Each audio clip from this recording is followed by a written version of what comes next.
Mazza qildimning navbatdagi soni, diqqat, mazza qiling. Xafalashgan yoki arazlashgan vaqtingiz bir o'ylab ko'ring. Siz haq bo'lmoqchimisiz yo baxtli?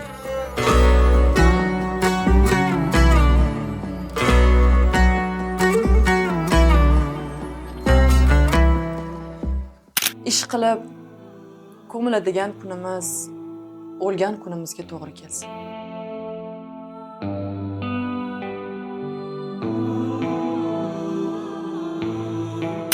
Mehrliroq bo'lavering. Siz tejayotgan shirin so'zlaringizga baribir bozordan hech narsa sotib olmaydi.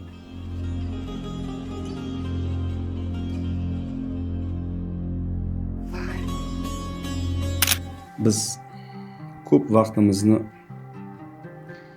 pashshalarni o'ldirishga o'tkazyapmiz-da. Biz asli botqoqni quritish kerak. Bo'ldi.